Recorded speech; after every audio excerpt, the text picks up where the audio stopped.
Buenas tardes a todos, sean cordialmente bienvenidos a una sesión del Círculo de Estudios Central. Esta tarde nos acompaña el maestro José Reveles. Pues bien sabemos todos que es toda una institución del periodismo. Voy a leerles una pequeña introducción sobre la biografía del maestro Reveles. Esto es tomada de una entrevista que dio para el Búho. Bueno, aquí nos expresan que el maestro Reveles realmente tiene una memoria prodigiosa. Un solo dato basta para que su cerebro funcione como si fuera un enorme archivo. El maestro, como bien sabemos, es jovial, muy jovial. El maestro tiene más de 4 décadas en el oficio. Se ha especializado en los temas de derechos humanos, movimientos sociales, represión y seguridad nacional. Cada uno de estos temas los aborda como las abuelas bordan un tejido, con paciencia, con color, con cariño. El maestro José Reveles es graduado de la Escuela de Periodismo Carlos Septién García con una tesis sobre poesía latinoamericana moderna. El maestro José Reveles se define como un reportero. Nunca he dejado de serlo, ni tampoco he dejado de ir en busca de la información, de corroborarla, de cruzar datos. El maestro dice que él nunca lee columnas periodísticas, en los periódicos solo lee la información. El maestro expresa lo anterior porque escudriña e infiere que la mayor parte de las columnas están manoseadas por intereses políticos, económicos, sociales, y por tanto se trata de una mirada, respetable incluso, sobre la realidad, pero al mismo tiempo distorsionada.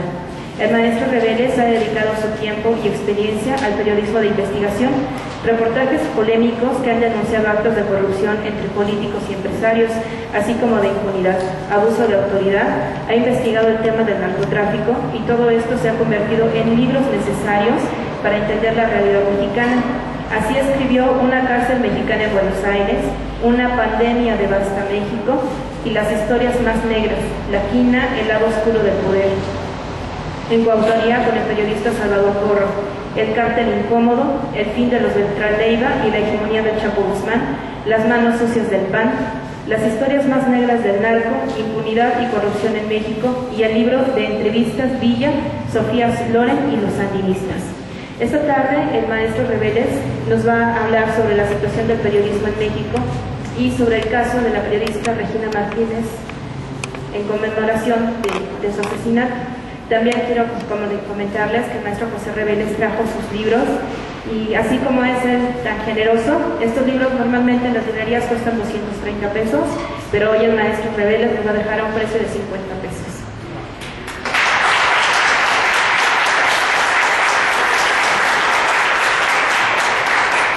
Porque de verdad que sí, hay alguien que es solidario y generoso, es el maestro José Reveles. Yo quiero compartirles una anécdota que para mí es muy importante y ha sido algo que me ha ayudado mucho para seguir en este curso. Cuando nosotros en el Círculo de Estudios Puebla estábamos necesitando recursos para poder pintar las barras cuando teníamos la cuestión de la elección y todo esto, el maestro José Reveles muy generosamente nos donó varios libros para que estos libros se vendieran y pudiéramos recolectar dinero para la pintura, para nuestras barras, y pues eso animó a muchísimas personas a seguir adelante. Así que además de ser toda una institución del periodismo, el maestro José Reveles es un gran ser humano. Muchas gracias.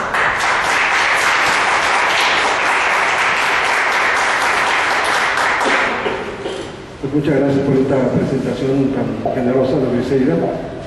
Y en efecto nos conocimos ahí en Puebla, me tocó ir a presentar uno de los libros.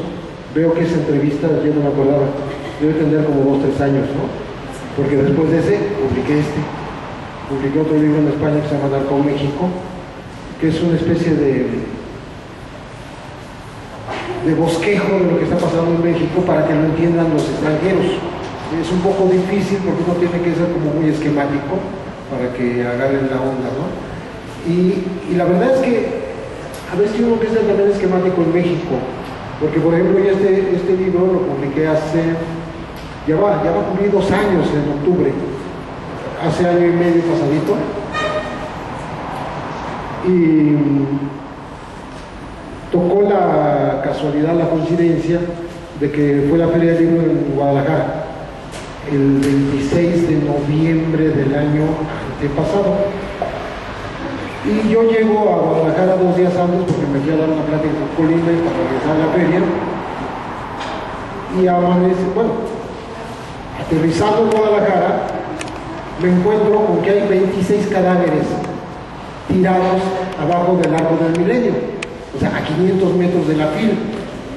Entonces dije, bueno, ¿qué es esto? Pues es de lo que habla este libro.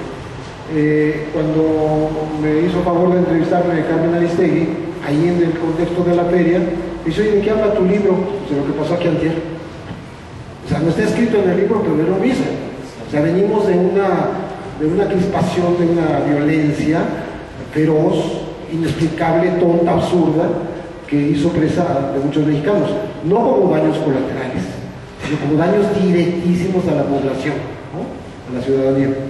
Entonces, curiosamente,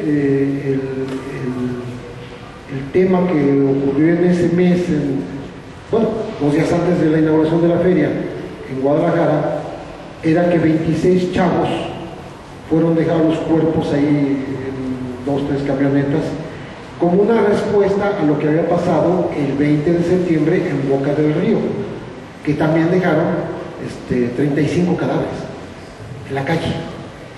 Y entonces el gobierno, tanto el local como el estatal como el federal, dijeron, no, pues es venganza entre narcos. Hubo una conferencia de prensa después de lo de Boca del Río, donde aparecen unos cuates, así como una mesa así de larga, pero como 5 o 6 perfectamente, se ve que bien entrenados, con esta cosa que se llama, no es una capucha, le llaman balaclava, que es un instrumento que usan los militares, los marinos y los policías, que es muy profesional, y lo vemos hasta en las películas, ¿no?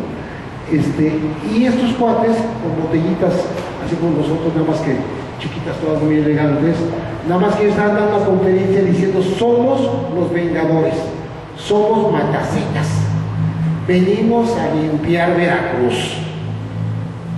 Y circuló por internet, fue una conferencia de prensa. Claro, desde entonces nosotros dijimos, eso es falso.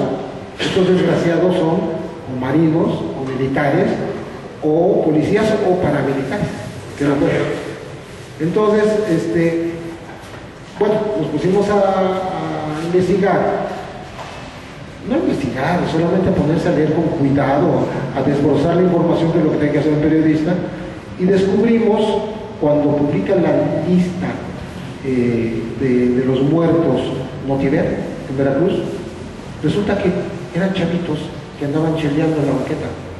Eran niñas de 14 y 15 años que las agarraron así al azar en la calle y las mataron, las pusieron ahí como si fueran setas, ¿sí? Y lo de Jalisco fue igual. Los presuntos matacetas, a los que fueron a ejecutar a Jalisco, no eran matacetas, era el repartidor de pizzas, era el vendedor de hamburguesas, era el chofer de un carro de mudanzas, era el cargador del carro de mudanzas, eran chavitos que acababan de salir de hacer paquetes en un almacén comercial, gente que iba pasando por la calle. Bueno, cuando uno ve eso, se empieza a preguntar qué estaba pasando en México. Y conste que dije estoy mal, ¿qué está pasando en México? Porque eso no se acabó con Calderón, ¿sí? Entonces, tratando de encontrar respuestas, bueno, antes de que ocurriera lo de Guadalajara, antes de que ocurriera lo de Boca del Río, yo escribí este libro, en donde lo que doy a conocer es la experiencia colombiana. Los colombianos son los que inventaron el término falsos positivos. ¿Qué quiere decir falso positivo? Bueno, pues en ginecología es cuando dicen que hay un aborto, hay un embarazo y se hace la prueba y resulta que no fue. Entonces es un falso positivo, ¿sí? Un falso positivo en términos jurídicos y criminales es una persona que presentan como delincuente y no es. Es un ciudadano común y corriente al que ejecutan, secuestran o cualquier otra barbaridad, lo torturan o lo hacen pedazos, pero no son gente de la delincuencia organizada. Entonces estamos hablando de un fenómeno terrible que está ocurriendo en México y que pocas veces se habla de él, porque que nadie le da nombre a las cosas. Entonces, yo quisiera, por eso empecé así muy de pronto en el tema, porque puse el libro enfrente y no se nota porque es una mala portada, están mayúsculas, tanto levantones como narcofosas está en una letra que se llama cursiva, no es la letra normal, porque se supone que son como comillas, ¿no? O sea, la palabra levantón está muy mal dicha. ¿Por qué? Porque el levantón, pues primero no existe en el código, pero conozco víctimas, familiares de víctimas que dicen, es que me lo levantaron. ¿Sí? Ya nos acostumbramos todos, y de eso tenemos mucha culpa los periodistas, a decir palabras que no son las correctas. Aquí en el código hay desaparición forzada, hay secuestro, hay desaparición forzada de personas, hay privación ilegal de la libertad, pero no hay levantón. Levantón es una forma de decir, pues no pasó nada, o sea, no se investigue. Levantón no existe. Narcofosa también está mal, porque este libro nace a partir de que aparecen fosas clandestinas o entierros clandestinos, nada más en 2 sitios del país, que es Torreón y San Fernando, Tamaulipas, nada más en esos 2, casi 500 cuerpos. Esto fue a principios del 2011. Entonces uno dice que trata de encontrarle respuestas a las preguntas lógicas, ¿no? Bueno, ¿qué es lo que está pasando? ¿Por qué tanto muerto? ¿Por qué los entierran? Como dice aquí en una entrevista que le hago a Emilio Álvarez de Casa, que ahora es el secretario de la Comisión Interamericana de Derechos Humanos, dice, bueno, pues los narcos no entierran a sus muertos. Al contrario, te los cuelgan de los puentes, ¿sí? O les ponen una narcomanta, otra palabra, otro neologismo, ¿no? Le ponen un letrero, en venganza porque estamos con fulano de tal, etcétera, etcétera. No, acusa a la autoridad porque está protegiendo al Chapo. O sea, sirven para poner mensajes y hacer que los medios se fijen en ellos. Entonces, es verdad, si los narcos y la delincuencia organizada no esconden a los muertos, ¿quién los escondió? O sea, ¿quién se tomó el trabajo de abrir fosas, incluso con bulldozers, para enterrar cadáveres? Cientos de cadáveres, por un lado. Por otro lado, como no hay ni siquiera capacidad de los servicios médicos forenses, esos cadáveres, sobre todo los de San Fernando, viajaron hasta la Ciudad de México en trailers, ni siquiera refrigerados, para que aquí les pudieran hacer estudios de ADN en el CEMEFO, aquí en Niños Héroes. Y platicaba el otro día, ya que me hizo favor de invitarme a Misaida, en la UNAM, decía yo, hasta tuvieron la mala pata, o sea, es de dar vergüenza que dando la vuelta al tráiler en los Niños Héroes se cayeron los cuerpos, ¿no? Bueno, llegan aquí, vienen víctimas de todo el país, o sea, vienen de Chihuahua, vienen de Coahuila, vienen de Sinaloa, vienen de Baja California, de Puebla, de Morelos, de Oaxaca, de Guerrero, de todos lados, buscando a sus familiares. ¿Saben cuántos cadáveres se identificaron de los casi 500? Fueron 480 y tantos. Como el 10%, el 12%, o sea, como 50. Pero durante meses. Y todos los demás quedaron igualitos que como estaban, desconocidos, y se fueron a la fosa común. ¿Sí? Y al mismo tiempo, esa gente que vino a buscar a sus seres queridos, siguen buscando a sus seres queridos. O sea, no correspondieron a esos que estaban ahí. Los cadáveres no encontraron familiares, los familiares no encontraron cadáveres. Entonces estamos hablando de una tragedia espantosa del tamaño del mundo. Nada más estoy hablando de los enterrados. Pero si hablamos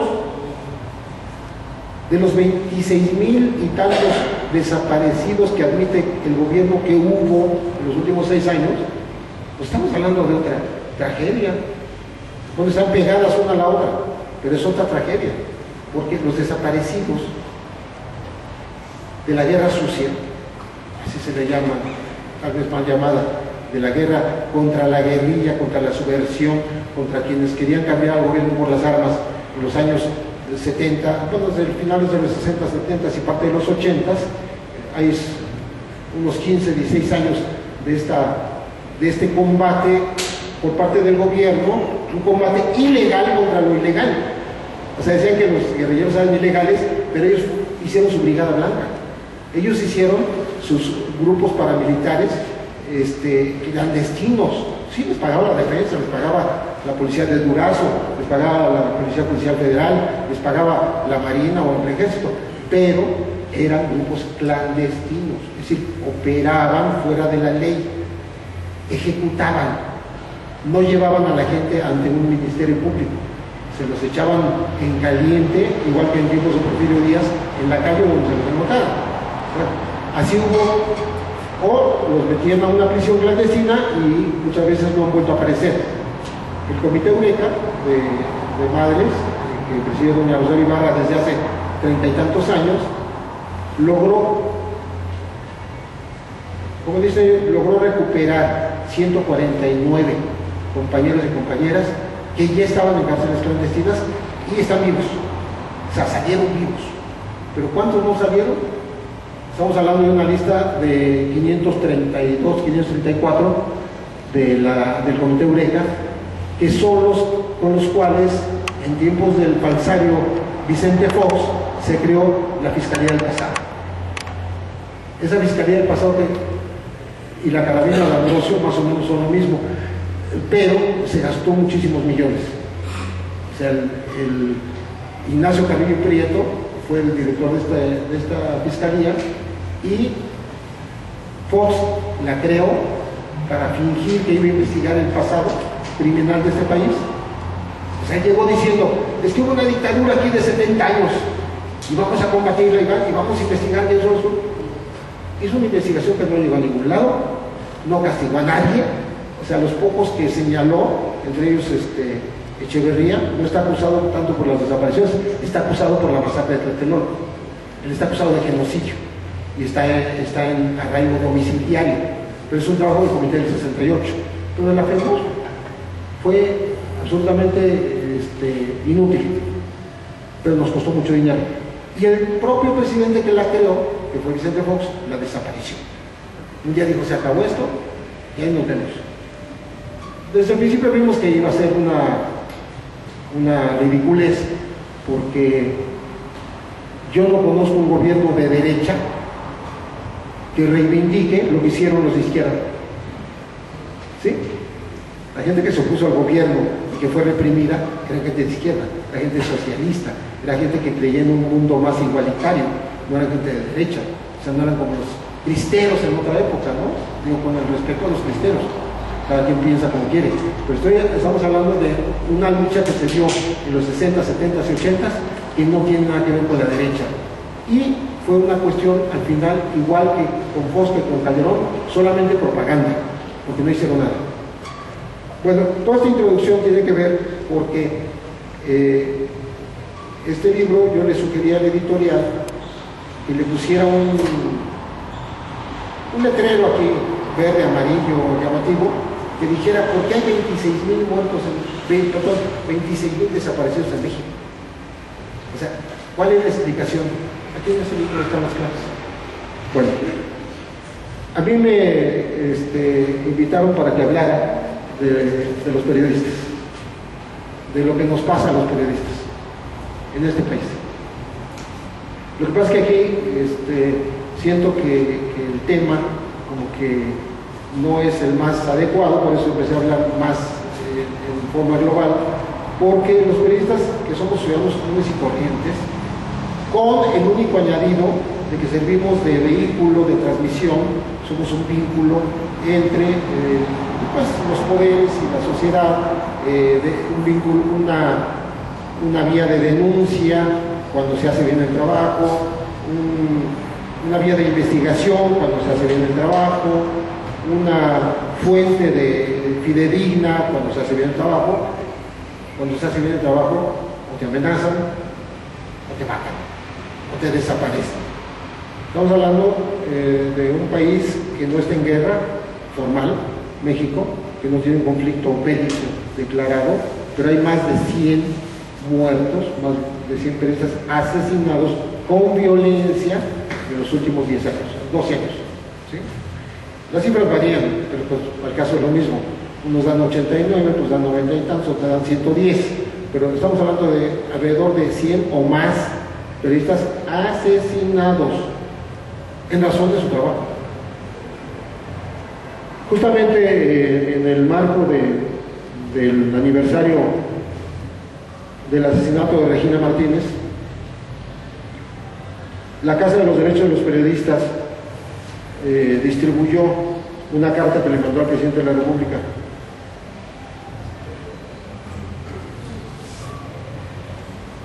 y al secretario de Gobernación, a Osorio, y al jefe de gobierno, Miguel Ángel Mancera, para decir que el año pasado hubo al menos 15 asesinatos de integrantes del gremio periodístico, que es una barbaridad.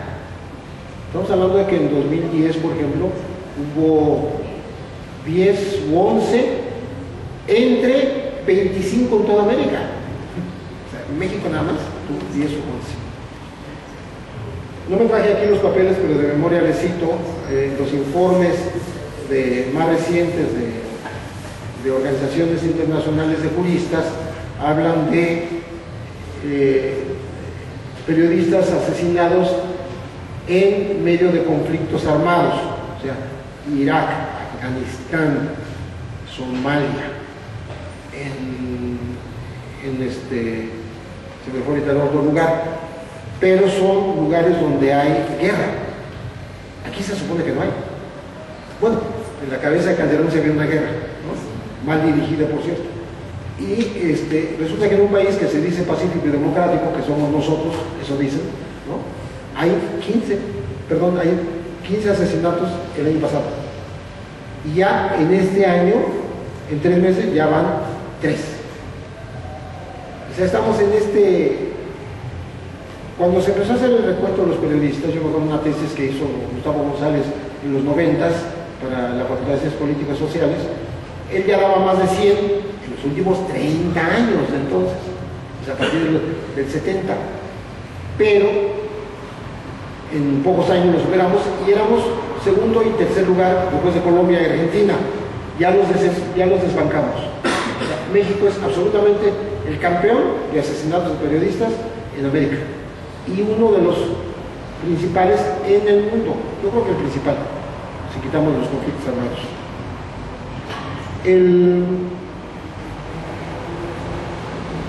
El tema de los asesinatos no es nada más la violencia que esto conlleva, la censura extrema que es el asesinato, sino que exactamente ocurre, las víctimas son compañeros y compañeras que se distinguieron por hacer denuncias fuertes. Regina Martínez, que fue asesinada hace un año, era una mujer valientísima, buenísima periodista, era realmente muy aguerrida, criticaba mucho al gobierno, de tal manera que empezó a ser reprimida en su propio periódico. O sea, la empezaron a hacer a un lado, a dejarle poco trabajo. Yo cuando conversé con ella estamos hablando hace unos 3 o 4 años, allá en Veracruz, ella me platicaba eso, que estaba desesperada porque tenía poco trabajo y tenía más trabajo como corresponsal de proceso que en su medio local. Regina, y es el caso de ella y de muchos otros compañeros, fue asesinada y el crimen no termina por aclararse. Se culpa a un individuo que dice la revista Proceso es como un coadyuvante en esta investigación, culpan a un individuo que es casi un muchacho de la calle, poco perdido en la vida, y pues es muy fácil echarle la culpa a un paria, ¿no? Y los verdaderos autores no aparecen. Al principio se dijo que había sido una riña, una cosa familiar, un problema pues casi como dicen en los crímenes pasionales, ¿no? Y en realidad pues Regina era una mujer que hacía un trabajo muy honesto, muy meritorio, pero al mismo tiempo era poco social, o sea, no andaba haciendo reventones, ¿no? Y tratan de ubicar el tema como que ahí estuvo chicheleando y bailando con varios muchachos y demás, y al final la mataron Me parece que es una forma de desviar la investigación. Como dato, de los 100 asesinatos de periodistas, si acaso en 6 ha habido más o menos una investigación. Hay una fiscalía, otro elefante blanco, una fiscalía especializada en delitos contra periodistas, que solo ha investigado 6 casos, que tampoco han llegado a ninguna conclusión. Hay 13 compañeros periodistas desaparecidos en este momento, empezando por Alfredo Jiménez Mota, hace ya 6, 7, 8, 9, 10, hace 7 años. ¿Sí? Y no se sabe exactamente qué pasó. Hay hasta la versión de cómo lo mataron, pero tampoco es una certeza, porque la autoridad no termina de cerrar el caso. Los familiares siguen exigiendo que se diga la verdad. Entonces, todo esto tiene una consecuencia. La consecuencia es que se afecta a un gremio, que repito, somos ciudadanos como cualquier otro, solamente con el agregado profesional de que servimos a la sociedad como informadores. Entonces, en la medida en que se mata, se agrede, se hostiga, se amenaza a un periodista, se está amenazando la capacidad de la sociedad para estar informada, ¿sí? Sobre todo porque no se ataca a cualquier periodista, ¿sí? Hay excepciones. Ahí veo el nombre de Amado Ramírez, que lo mataron en Acapulco y era el corresponsal de Televisa. Es decir, no todo el que trabaja en Televisa por eso es despreciable o menospreciable. Amado iba saliendo junto con Misael Habana de los Santos de un noticiario radiofónico en Radiorama, atravesaron la calle y ahí me lo ejecutaron, ¿sí? Yo conversé con Misael y me platicó pues, que fue una cosa de posible venganza, no personal, sino por algún reportaje. Estaba yo leyendo al azar de los pañuelos que están ahí bordados, de Eliseo Garrón, de Torreón, de Javier Juárez Vázquez. Javier Juárez Vázquez fue asesinado un día después que Buendía. A Buendía lo asesinan el 30 de mayo de 1984 y a Javier lo asesinan el 31. Nada más que el caso Buendía es bien conocido. ¿Por qué? Porque era un periodista de mucho prestigio, muy conocido, su columna era muy leída, muy valiente, muy bien investigada, ¿no? Y el compañero Javier Juárez tuvo la mala suerte de no tener la misma fama y por tanto su asunto quedó un poquito relegado. En cambio, sobre el caso Buendía, pues hay presos en la casa. Zorrilla, que era el director de la DFS, estuvo el Moro, estuvieron varios en prisión, algunos han salido, y gente como Miguel Ángel Granados Chapa, que en paz descanse, también lo defendió el caso con mucha vehemencia y con mucho conocimiento de causa. De hecho, hay un libro del asesinato de Buendía, un libro póstumo de Miguel Ángel Granados Chapa. O sea, él no lo terminó en vida, lo terminó su hijo y otro compañero, y el libro está circulando, está en las librerías. A mí me tocó presentarlo por invitación de su hijo, exactamente. Entonces estamos hablando de Pepe Miranda, virgen, en Veracruz, que le explotó un tanque de gas en su casa.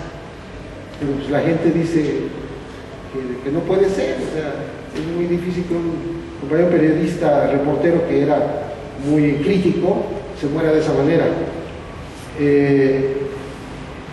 Muchísimos otros casos, les decía yo el caso de Alfredo Jiménez Mota, ahí lo matan, perdón, dije lo matan, lo desaparece, no sé si esté muerto, ¿no?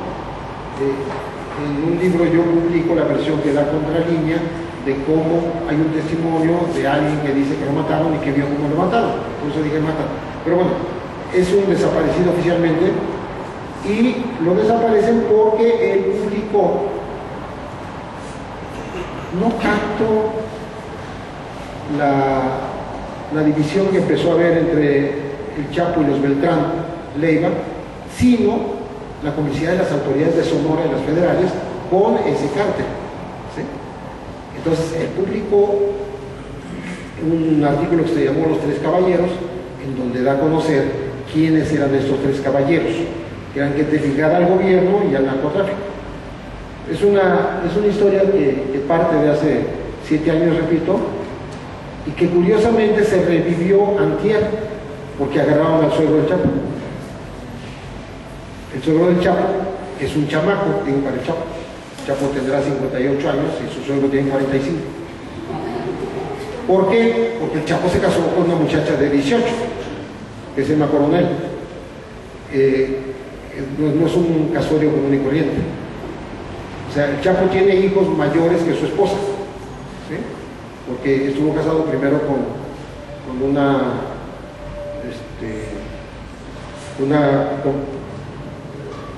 compatriota que ahorita se me da el nombre, Alejandrina, luego estuvo casado con Griselda y finalmente ahora con Emma.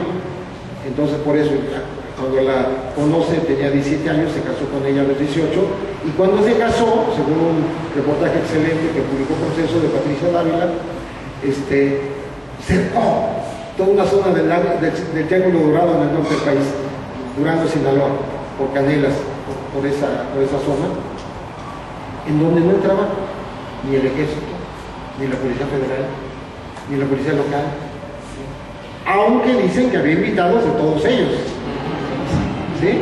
Que tenían, pues, ahora sí que boleto, tenían una entrada, porque fue una fiesta de 6 días,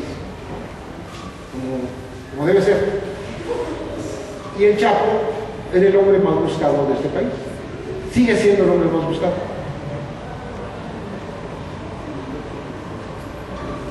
Ahora que agarraron a su suegro, el señor José Inés Coronel, y al hijo de él, que es un año mayor que la muchacha, tiene 25 años,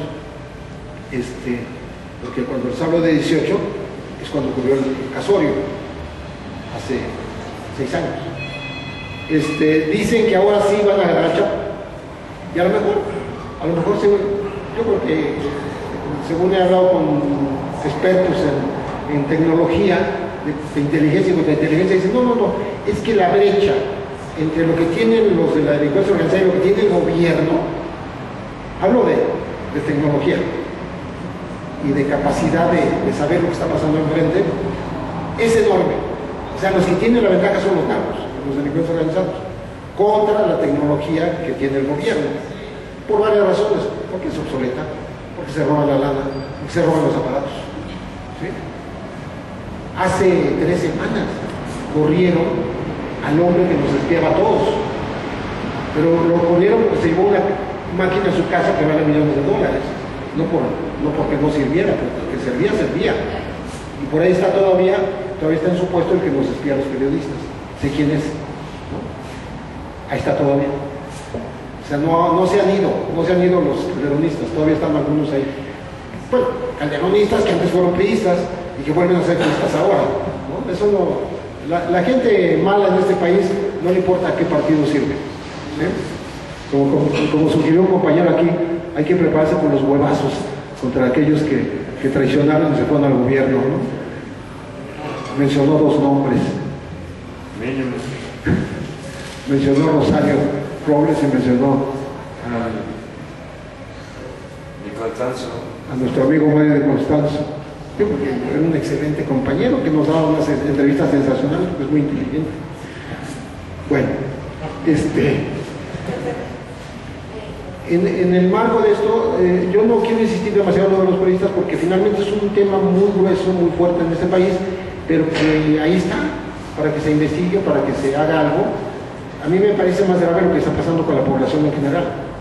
Es decir, estamos hablando de más de 100.000 muertos, estamos hablando de más de 26.000 desaparecidos, estamos hablando de más de 20.000 migrantes secuestrados cada año.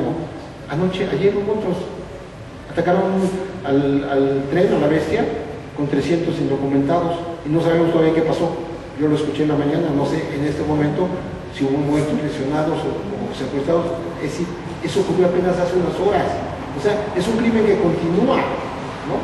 Ahí anda el padre Solalinde, anda el padre Heyman Vázquez y los sacerdotes que le han prestado ayuda a los migrantes, pues tratando de salvar del desastre lo que aparezca, ¿no? Pero hay otro tema que nadie habla, los desplazados.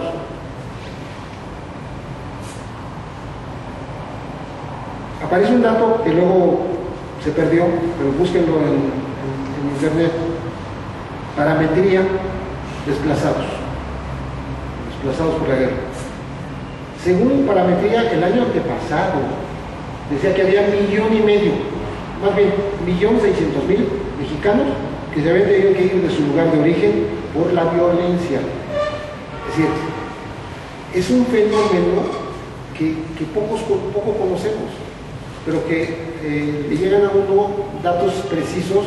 Eso está ocurriendo ahorita, por ejemplo, en el Filo Mayor de Guerrero, en una zona de arriba de la Costa Grande, que es siempre muy peligrosa. Pero en este momento, entre militares y entre delincuentes, se están quedando con las tierras de la gente. Y la gente se tiene que ir. Estamos hablando de decenas de miles. Y esto lo han denunciado, lo estuve platicando exactamente ahora en la marcha, acordándonos del asesinato de Regina. Yo estaba platicando con la periodista de Proceso, Gloria Leticia, porque ella me platicó que levantaron a 3 expendedores de la revista, ahí en Guerrero. O sea, no periodistas, no columnistas, no analistas, los que reparten la revista, pero como un mensaje para decir, esta revista no entra aquí, ¿no? Porque denuncia ese tipo de cosas. Ahí se denunciaron lo que está pasando en Guerrero, donde la gente simplemente le echan para afuera, como ocurrió en Ciudad Mier, ¿no? En el norte del país. En fin, yo quisiera nada más, para darles un último dato que nos ponga a pensar sobre estas cosas, que tiene que ver con la visita de hoy de un señor que se apellida Obama. Bueno, el señor Obama vino a México y no sabemos exactamente qué condiciones le va a poner al nuevo gobierno. Lo único que puedo decir es que con el anterior se metió hasta la cocina. O sea, Felipe Calderón no solo declaró la guerra y luego se raja y dice que no es cierto, que no declaró la guerra. Él pidió más armas. Acuérdense cuando dijo, yo tengo mi cuarto de guerra y me gustan los juguetes, ¿no? Casi, como niño, con juguete nuevo. Bueno, ahora se publica hace 3 días en Washington Post que Calderón quería más drones. Los drones, que son estos aviones no tripulados, que son chiquitos, yo pensé que eran grandototes, ya me informé, son unas cositas de 2 metros. 1,5 metros, 2 metros, 2,5 metros máximo, que andan volando allá muy alto, muchos pies de altura, pero son capaces de detectar lo que estamos diciendo ahorita aquí. O sea, es una tecnología de espantarse. Entonces lo que pedía el señor Calderón era que le mandaran más drones, pero artillados. O sea, quería que desde el aire se detectara dónde estaban delincuentes, las cabezas supuestas del capo, del narco, para atacarlos, valiéndole gorro si eso afectaba a la población civil. Es decir, lo que vimos que pasó con Uribe en Colombia, atacando el campamento de sucumbíos en Ecuador, donde murieron 4 estudiantes mexicanos, ¿sí? Y donde resultó herida Lucía Moreto, todavía sin poder regresar a México, todavía perseguida y criminalizada, ¿sí? No se ha podido sacar las esquinas del cuerpo después de muchos años. Bueno, entonces el señor Calderón quería eso. Bueno, los Estados Unidos dijeron, oye, ¿qué pasa? ¿Estás loco? O sea, no le mandaban esos drones. Pero yo tengo información directa de quien está encargado de los drones, que sí, México compró drones, famosos aviones no tripulados. Y tenemos algunos que le compramos a Israel. No sé si son artillados o no. Yo creo que no, porque son tan corruptos que te pueden meter un dron artillado en 20 millones, les costó 4, se robaron el resto y no lo artillaron. Y esa es más o menos la tónica de estos gobiernos. Entonces, iba yo a comentar que que México es un país totalmente supeditado, un país sometido a la potencia, tenemos la fatalidad de 3.200 kilómetros con los Estados Unidos, y lo que ellos quieran en materia de narcotráfico es lo que hacemos. Si ellos nos quieren agarrar como país productor, eso somos. Y es en realidad lo que somos. Les damos toda la marihuana que necesitan, les damos todos los derivados de opio que necesitan, para heroína, morfina, etc. Les damos todas las drogas sintéticas que ellos requieren como el mercado más grande del mundo, y además la cocaína, que aquí no se produce, pero pasa por México. O sea, viene de Sudamérica, viene de Colombia, de Perú, de Bolivia, pero pasa por México. Entonces, estamos en los mejores términos con los Estados Unidos. Ellos lo que quieren, lo que desean de México es exactamente eso. O sea, estamos a la orden del imperio. Entonces, Obama lo que vino es a confirmar este tipo de cosas. No importa, perdón, a mí me parece que son iguales los demócratas y los republicanos. Ellos no tienen amigos, tienen intereses. Es una frase de hace siglos. No tienen amigos, tienen intereses.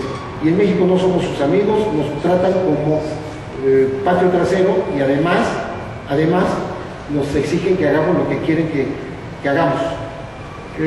Hay una cosa que se llama Iniciativa Mérida, que se llama Plan Colombia en Colombia.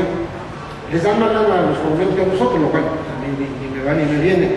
Lo que quiero decir es que es tan ridícula la ayuda para un país tan grande como México, que realmente no vale la pena que sigamos las doctrinas de Estados Unidos solamente porque nos regala unos 500 millones de dólares al año. ¿Sí? En especie, además. O sea, no es en efectivo. Nos dice, mira, compra tal avión, ahí te va tal armamento, ahí te va esta tecnología, cuídame las aduanas, ¿sí? No dejes entrar migración, no me dejes entrar indocumentados centroamericanos y tampoco mexicanos, ¿no?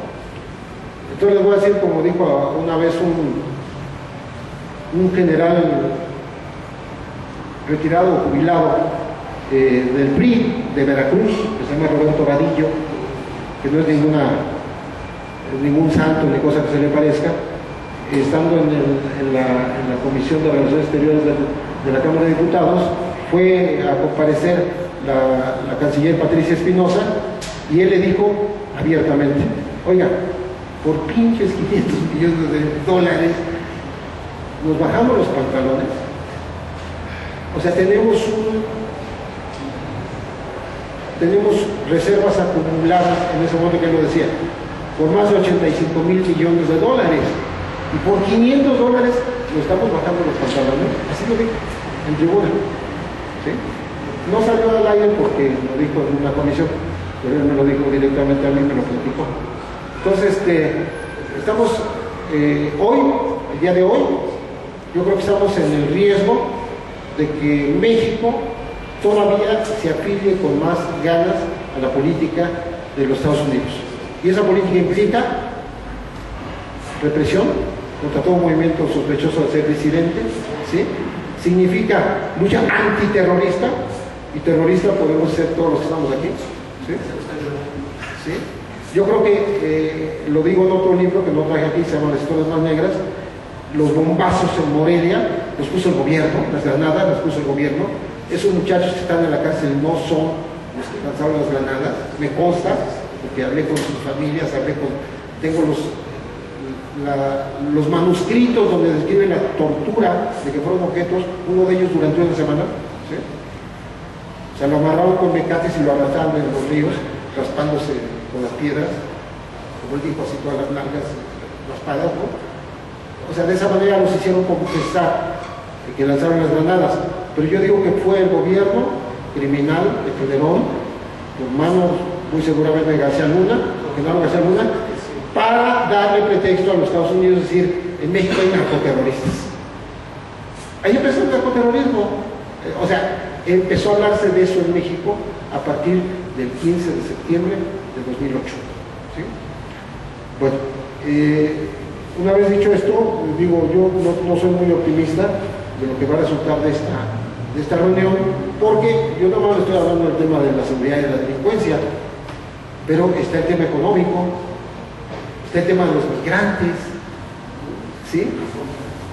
Que hoy estaba escuchando en el noticiario Carmen Aristegui, ella hacía la reproducción de las entrevistas que hizo con los expresidentes, directores del Colegio de la Frontera Norte, los dos Jorge Bustamante y Jorge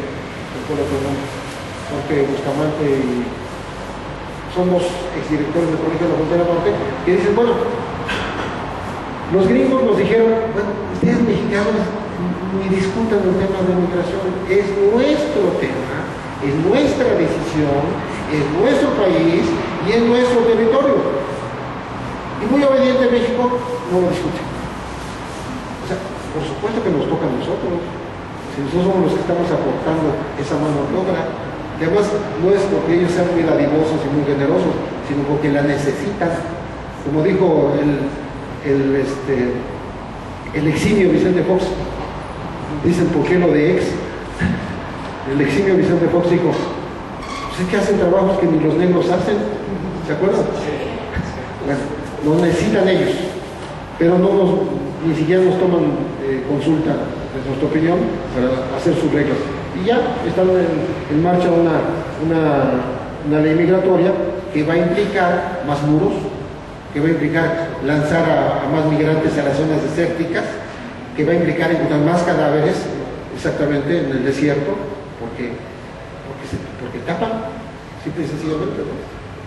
Y ese flujo no lo para nadie, es como el agua. Por más que uno quiera tapar el agua, se filtra por donde sea, y sí va la migración. Bueno, yo dije muchas cosas diferentes, pero quisiera dejarles eso en la cabeza, y estoy a sus órdenes para cualquier pregunta que quieran hacer. Muchas gracias.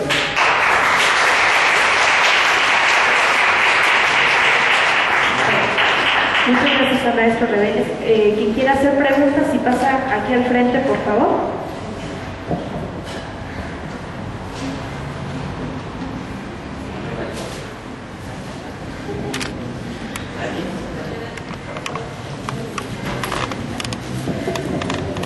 Buenos días, Reveles. Mi pregunta es esta sobre, buen día. Digamos, hay dos hipótesis, ¿no? ¿Por qué lo mataron? Por el asunto Jack Anderson, de la lana que se había revelado de la Madrid teniendo año y medio apenas, y eran 129 millones de dólares, ¿no? O el narco, como el libro como lo dice el libro de Granado Chapa, que es el libro que llama, el primer periodista hacia por la política. Bueno, todo. Yo creo que es muy importante lo que dice el compañero, porque me hace recordar, yo leí con mucho cuidado el libro, porque como me tocaba presentarlo, lo leí con mucho cuidado. Y es más, escribí mi rollo para no venir a improvisar como estoy haciendo aquí. El tema es que dice Granados con mucha razón que en esas épocas en que mataron a la policía se estaba inaugurando la narcopolítica en México, ¿sí? Lo cual no es tan exacto, porque estudiosos como Luis Astorga hablan de presidentes mexicanos que fueron narcos.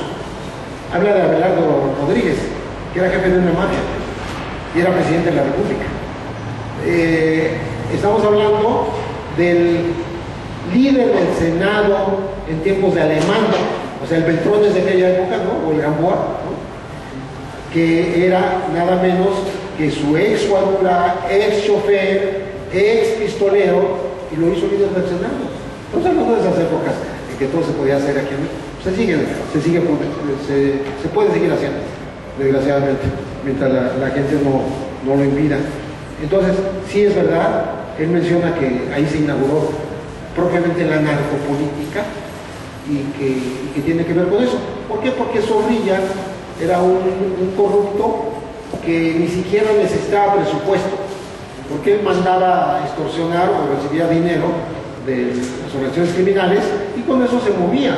Él podía tener un ejército a su servicio y les podía pagar. Estamos hablando de las épocas.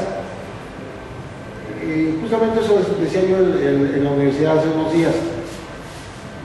Pasamos de una época autoritaria, vertical, que no permitía ninguna disidencia, que mató, torturó, desapareció, a un régimen en donde sigue ocurriendo lo mismo, pero de manera selectiva. Es decir, ya no es nada más a los presuntos guerrilleros o a sus familiares. Estamos hablando de casi cualquier ciudadano ahora le toca caer en un retén y ya se le llevó la trampa.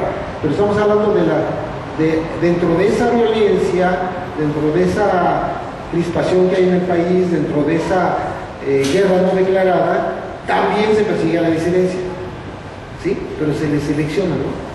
Entonces hay gente presa por razones políticas en Oaxaca, en Michoacán, en Guerrero, y se criminaliza la protesta social. Entonces estamos en plena época de la narcopolítica, pero también estamos en la época de la represión más selectiva. Y nada más hago una pequeña digresión.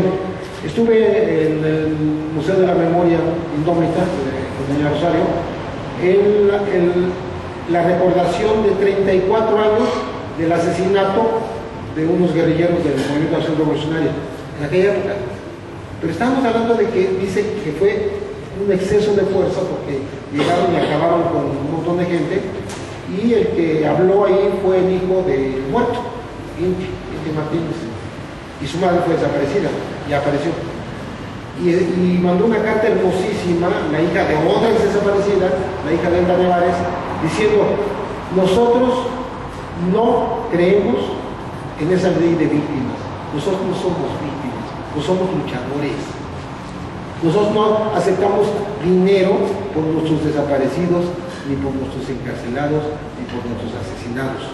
Somos gente de lucha y así nacimos, eso nos enseñaron nuestros padres, y no vamos a vender su memoria por unos cuantos pesos.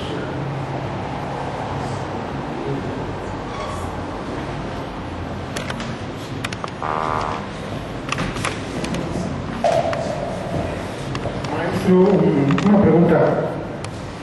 Yo tengo alguna duda, a veces estaba pensando así, en mi pensamiento, conmigo mismo, y yo luego he llegado a conclusiones de que veo al propio gobierno ensalzado en esta tarea de tenernos como agazapados, ¿no? O sea, con un temor, porque como usted dice, ¿no? Cualquiera puede ser levantado, cualquiera puede ser desaparecido así con una facilidad tremenda, ¿no? Hay veces que he escuchado al doctor Lamoglia, que es también crítico acerca de las cuestiones del gobierno, y ha dicho algunas cuestiones acerca de que pues actúa de esta manera por cierto el gobierno, ¿no? Teniendo amedrentándonos con temores, ¿no? Porque ahora ya lo hacen muy fácil y lo hacen aparecer en la televisión a diestra y siniestra, ¿no? Supuestamente con su nuevo régimen de que van a tener controlado las informaciones y que ahora ya no van a presentar a los muertos más que en algunos casos, y la disfrazan, ¿no? O sea, disfrazan todo esto, ¿no? Propiamente ahí en Televisa y en TV Azteca, ¿no? Cualquier noticiero que vemos ahí. Y yo, ¿cómo le haría esta pregunta? O sea, usted desde ese punto de vista que ya ha escrito este libro, que tiene más documentos, ¿cómo ve esto? O sea, porque yo, aparte de las noticias que dio esta semana Carmen Aristegui, de que sí, ¿no? Encuentran cosas y no encuentran 5, ni 10, ni 2, es un bonche de gente de diferentes tamaños, diferentes edades, sexos, todo, y las encuentran así apiladas, y algunos casos desmembrados, otros así muy amarrados con alambre, feo, ¿no? La cosa. ¿Cómo es eso?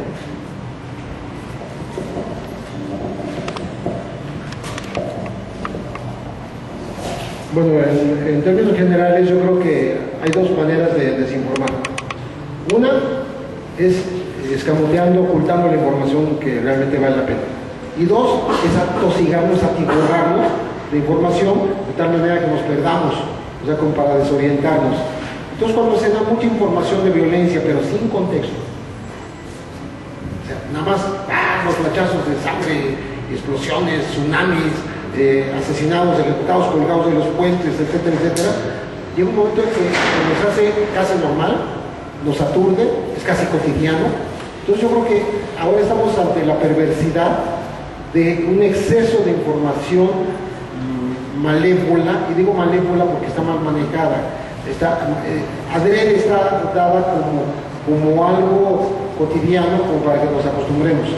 Eso se llama la doctrina del shock, que hay un libro que habla de este tema, que es de Naomi Klein, en donde dice que los gobiernos y los empresarios aprovechan las desgracias naturales, ¿sí? Hablo de inundaciones, tsunamis, temblores, terremotos, no sé, erupciones de volcanes, todas las desgracias naturales, para meter un tipo de medidas legales que en otras situaciones no se podrían meter. Sí, pone ejemplos, o sea, pone lo mismo el caso de Luisiana en Sudáfrica, perdón, en las costas de África, que en Sudamérica. Pero dice que cuando no hay desastres naturales, el gobierno los genera. O sea, genera un desastre natural, ya no es natural, genera un desastre como es la violencia en México, ¿sí? Y eso hace que la gente se paralice y hace que también sea negocio. La guerra es un negocio en México. Estamos hablando de presupuestos que van arriba de los 120 mil millones de pesos al año. Es muchísimo dinero, muchísimo dinero. Ese dinero, con el pretexto de que es para seguridad nacional, ni siquiera se entregan cuentas.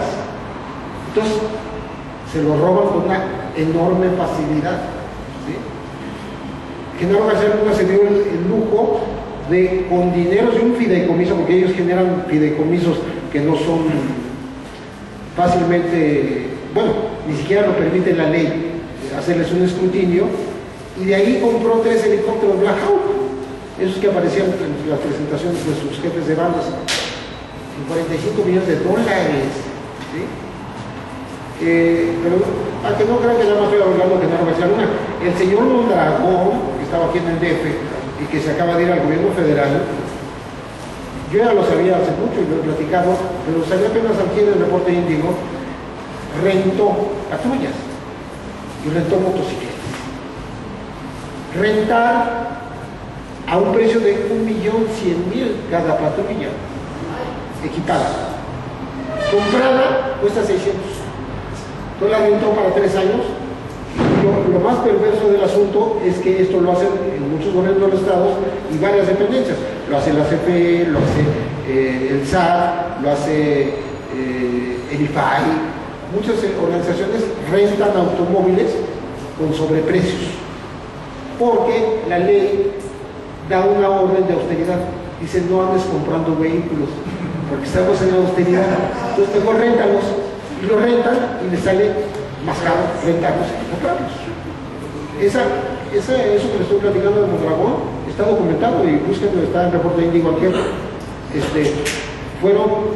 Pidió un préstamo de 1.200 millones de pesos para eso. Ya están las patrullas, ahí andan. Quién sabe si sea mejor o peor. Lo que sí es que es mucho más caro, ¿no? Entonces, bueno, a lo que iba yo, con el pretexto de la seguridad, el ejército tiene dinero a raudales, la marina tiene dinero a manos llenas, la policía federal, bueno, ahora ya desaparecida, pero pues, todo pasa a gobernación, tiene dinero a pasto, ¿sí? Y les voy a dar un dato más para que no se espanten.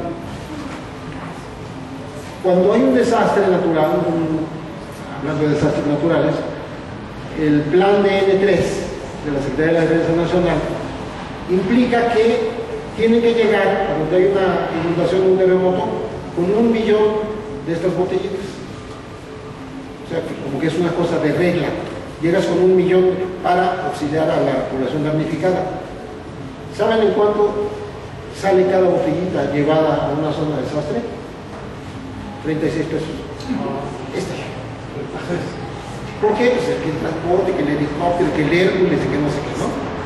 Esto lo sé porque una persona que le está surtiendo ahora agua al ejército, dijo, oye, pues yo te pongo una planta que te purifica y te potabiliza, ahí mismo donde está la inundación, esa agua te la hace potable. Te cuesta X millones de dólares, ¿no?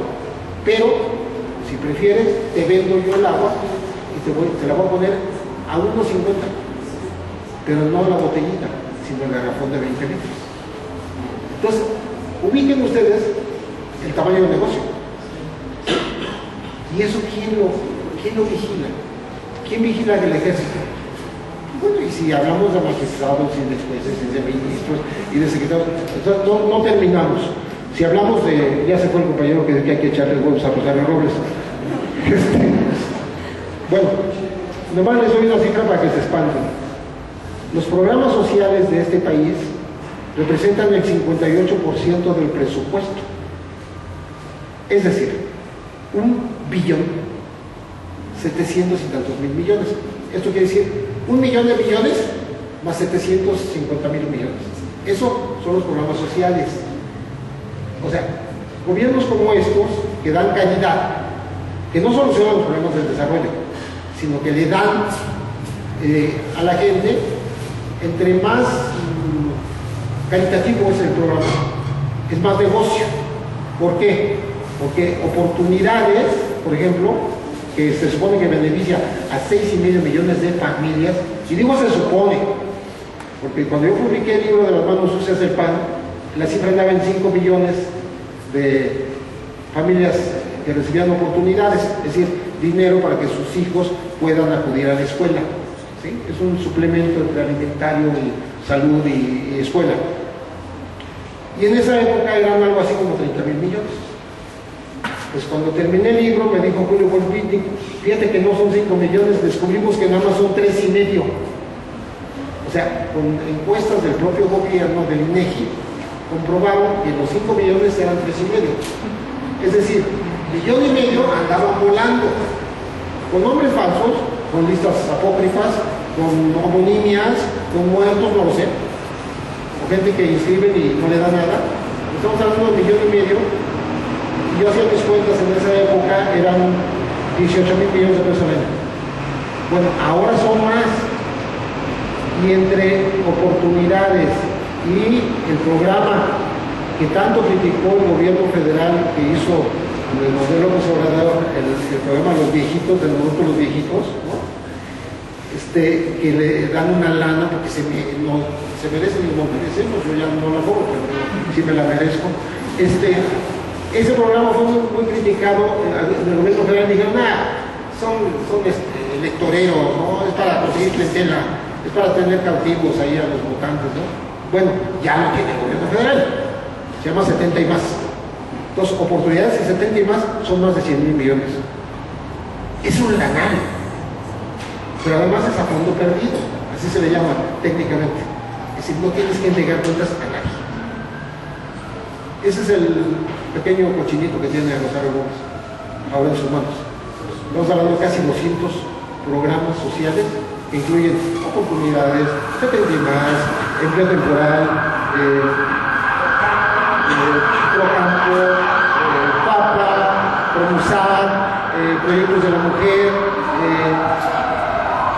ovinocultura, agricultura, etcétera, etcétera, etcétera. Son 200 programas.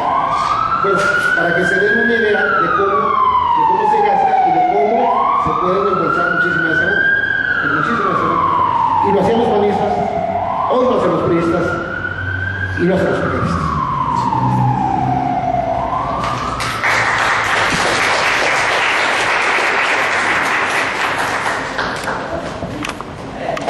Bueno, maestro, la vez pasada, el domingo pasado hubo la manifestación, la jornada Día Periodistas, la jornada por el periodismo, que fue convocada por los periodistas y que fue a nivel nacional la concentración, las marchas, porque se cumplía además un año del asesinato brutal de Regina Martínez, periodista de Proceso, de quien ya se comentó aquí. Y a mí me gustaría preguntarle, ¿qué pasa con el...? Yo sé que las manifestaciones medianamente cumplieron su objetivo, que era manifestar que las y los periodistas estaban saliendo a defender a su propio gremio y que, como decía Daniela Pastrana, de Periodistas de a pie, bueno, pues si es un éxito para nosotros, nosotras como periodistas, por primera vez salir de manera espontánea a manifestarnos cuando solamente nosotros cubrimos las manifestaciones de los demás. A mí me preocupa, pero me hubiera encantado ver muchísimos más periodistas ahí. No sé si es falta de difusión, yo no lo creo. ¿Qué pasa? Es decir, ¿qué pasa con el gremio periodístico, que parece ser que precisamente en esta defensa de la labor periodística, pues muchos no se suman? ¿Qué pasa en ese sentido? Y la otra es que además vi también pocos compañeros, compañeras, pocos ciudadanos, ciudadanas participando en estas manifestaciones nacionales, ¿no? En Jalapa fue bien, pero siguió siendo muy corta, cuando es un tema que para todos y para todas debería ser fundamental. ¿Por qué? Porque es de ahí de donde nos nutrimos, todas y todos. Justo de ahí es de donde tenemos la información con la cual podemos ser libres. Si no salimos nosotros y nosotras a defender precisamente al gremio periodístico, va a llegar el momento en el cual la única opción de información o de desinformación va a ser quienes vivan en sus búnkers como Televisa, ¿no? Entonces, para mí es preocupante que justo en una fecha importante, y además mañana se cumplen también, bueno, mañana es el Día Mundial de la Libertad de Expresión. Mañana, 3 de mayo. Y no hay contemplado muchas actividades en defensa del gremio periodístico. A mí la pregunta para el maestro es, ¿qué pasa con el gremio? ¿Qué pasa con las y los periodistas? Que a mí me encantaría que fueran pues muchos más los que se estuvieran sumando. A veces pareciera además, a mí me preocupa un poco porque llevábamos los bordados, lo cual fue una buena manera de solidaridad y de que los periodistas y las periodistas vieran que sí hay compañeros y compañeras que nos solidarizamos con la causa y que entendemos la necesidad de salir a defender la libertad de expresión y el libre ejercicio, pues, principalmente. Pero muchos no lo conocían, a pesar de que los bordados han aparecido en muchos medios, en algunos medios, pues, no en todos, precisamente por eso no son tan conocidos, algunos. Estuvieron el 1 de diciembre en el Zócalo y en Bellas Artes, y para ellos era algo así como extrañísimo que hubieran llegado los bordados que hemos hecho aquí las y los compañeros. Y ya, incluso los invitamos para el día de hoy a muchos periodistas, algunos quedaron de venir y pues tampoco vinieron. A veces me extraña un poco, no sé si es apatía o qué, si es la pregunta.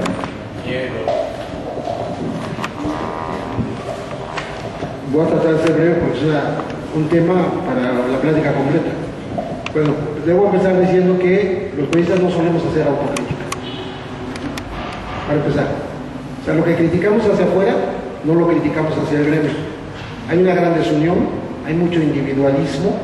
Parte de la profesión te exige ser individualista. A lo mejor ahí voy a la explicación y no quiero ofender a nadie, pero voy a decir la verdad como la veo yo. Entonces de pronto a uno lo educan para ganar la exclusiva y no compartirla con nadie. Cada vez eso va perdiendo terreno porque ahora hay necesidad de ser más solidarios y cubrirse, digo, hasta por seguridad. Es mejor compartir una información y publiquémosla 2, 3, 4, 5 al mismo tiempo. O sea, yo no voy a estar peleando por la exclusiva. A mí me interesa que los asuntos de interés nacional los saque quien sea. Y me da gusto que los saque o Aristegui, o Reporte Índigo, La Jornada, o quien sea, ¿no? Pero no hay esa solidaridad en el gremio. Desgraciadamente no es un caso exclusivo de los periodistas. Yo he dicho en público también que a mí me apena muchísimo, me causa incluso mucha desesperación, desazón, el hecho de que las propias organizaciones defensoras de los derechos humanos no se ponen de acuerdo entre sí, llevan agendas diferentes, no establecen una plataforma común de arranque, y lo digo con sus nombres. O sea, la caravana de Sicilia, o sea, el Movimiento por la Paz con Justicia y Dignidad, no se junta con el Comité Eureka, que son los viejos desaparecidos. El Comité Eureka no se junta con la Red Todos los Derechos para Todos, que es la que agrupa a las organizaciones civiles, algunas de ellas muy pegadas a la iglesia. Las organizaciones eclesiales no se juntan con otras de corte más laico. Entonces creo que hay una dispersión de esfuerzos. Estas organizaciones que yo he nombrado no se juntan con Morena, ¿sí? O sea, estamos hablando de una realidad. O sea, ni siquiera hay una base como existió en el Uruguay hace muchos años, un frente amplio opositor. O sea que con elementos mínimos necesarios, como nos enseñaron a hacer los quebrados, ¿no? Con el mínimo común denominador, ¿no? Hagamos algo todos juntos, ¿sí? Bueno, si pasa en las organizaciones civiles, también pasa en el gremio periodístico, con más razón, porque además son luchas de individualidades y son luchas de intereses empresariales. O sea, estamos hablando de que ya no hay cooperativas. Hubo 3 cooperativas periodísticas en este país y ya no existe ninguna, ni Excelsior, ni Guía, ni La Prensa. Todos fueron vendidos. Ahora sí es prensa vendida. Y por tanto son intereses empresariales. Y por muy bondadosos que pudieran ser esos intereses, son intereses. Entonces hay que saber de qué lado más que la iguana, dicen, ¿no? Entonces, cuando tú trabajas en un medio, tienes que saber hacia dónde va, o tratar de modificarlo desde adentro, y no es nada fácil. Sí, por ejemplo, yo mis últimos 15 años, o sea, yo soy fundador de Proceso, yo vengo de Excelsior, pero los últimos 15 años me los pasé en el Financiero, y el trabajo del Financiero me pareció muy gratificante, porque es un periódico que leen empresarios, inversionistas y todo, pero no tenían ninguna materia social que leer. Bueno, pues no se las daba, ¿no? Digo, se las daba porque me presioné en cosas. Pero voy a volver. Y así podría yo mencionar, ¿no? En todos, yo no satanizo a ningún medio. Yo creo que en cualquier medio, televisivo, radial o escrito, ¿sí? O ahora en sitios de internet, páginas, ¿no? Páginas web, se puede hacer un buen periodismo. Todo depende de la voluntad política de uno y la capacidad de libertad con la que te puedas mover. Yo pongo el ejemplo de cuando yo trabajé en un periódico gris como su madre, ¿no? Novedades, malísimas, ¿no? Bueno, yo ahí trabajé, pues ni modo, me eché casi 2 años, pero ahí publiqué el primer desaparecido político, en ese periódico. Luego, yo me eché unos años trabajando con Rocha en Televisa. Me dice, ¿tú qué haces en Televisa? Me preguntaron una vez en Oaxaca. Y pues lo mismo que hacen Proceso, lo mismo que hacen Excelsior, lo mismo que sigo haciendo, pero hubo chance de hacerlo. Y hasta que se acabó. Ah, bueno, en ese momento yo estaba trabajando, digo, pero un día se va a acabar. Y hasta que se acabe.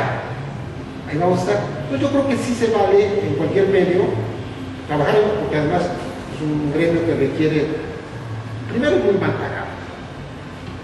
No digamos, el DF más o menos se defiende, pero en los estados te dan una miseria de salario y una credencial para que vayas a saltar, ¿no? O para que aceptes el embute, el chayote que te da la dependencia gubernamental, porque no tienes manera de vivir del periodismo. Entonces es una desgracia. En ese contexto es por lo que no hay asistencia a un mitin como estos, porque además, como Proceso, del cual soy fundador, al cual quiero mucho, ¿no? Es también muy individual, muy personalista, nosotros somos exclusivos, pues la gente no va a apoyar a nosotros. Esa es la verdad, neta. Entonces, ¿qué hacer ante eso? Pues se han hecho muchas cosas, se fundó una UPDM, Unión de Periodistas Democráticos, se fundó la Fraternidad de Reporteros de México, estamos en la Casa de Defensa de los Periodistas, está artículo 19 que no fueron, están amenazados y no fueron. Yo pregunté por Jorge Carrasco, tampoco estaba porque andaba en Veracruz, ¿no? El amenazado de todo eso. Entonces, sí, así fue, ¿no?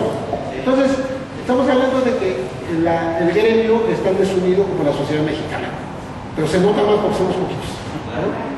Entonces es una desgracia y yo lo lamento mucho, como lamento, como dije hace rato, lo que pasa con las organizaciones civiles que no son capaces de ponerse de acuerdo en una agenda mínima. Es decir, hay gente que dice, ¿cómo se le ocurre así sigue ir a pararse con pinche Calderón, ¿no? Y al mismo tiempo ellos, pues, están haciendo esa mediación y también es necesaria. Digo que no sirve para nada, ¿verdad? Porque los que estuvieron ahí presentando las quejas con Calderón, pidiéndole como se no muriendo, después lo mataron, nada más. ¿Alguien más que hace alguna otra pregunta o algún comentario?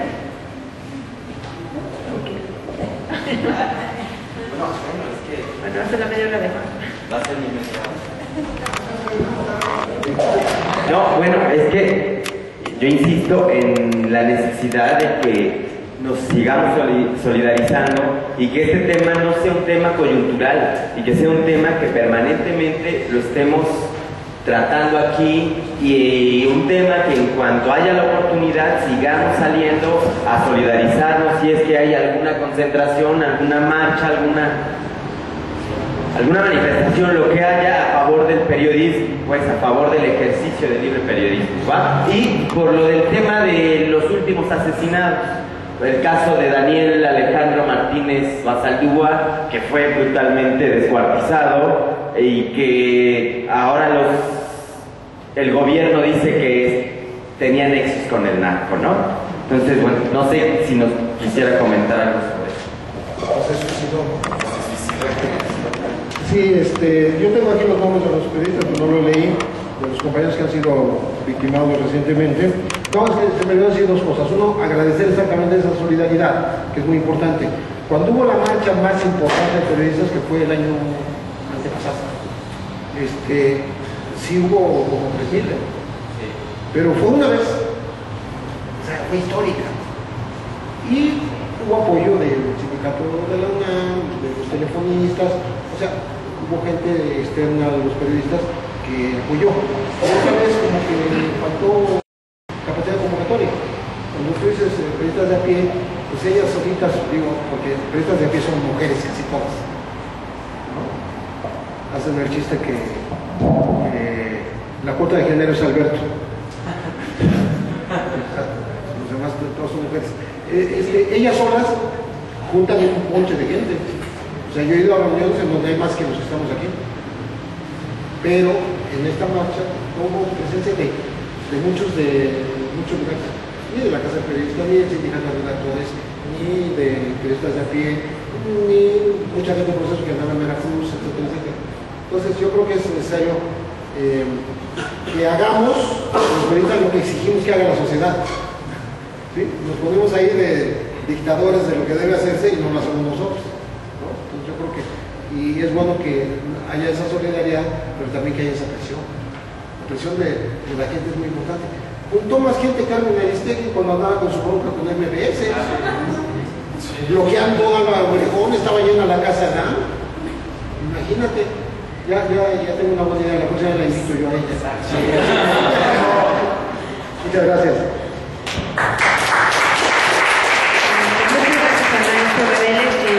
Tenemos aquí los libros para los compañeros que no sabían. Estos libros regularmente en tiendas están en 230 pesos y el maestro José Reveles solidariamente hoy los viene a traer a 50 pesos. Imagino que ya para... ¿Sí nos va a autografar, maestro? ¿Sí? Ok, o sea, para los que gustan pasar, para que les dediquen su libro. Muchísimas gracias, maestro Reveles, por acompañarnos. Y no es que quiera yo abusar de los que ya lo compraron, pero si alguien lo desea y cooperación voluntaria, lo puede tomar.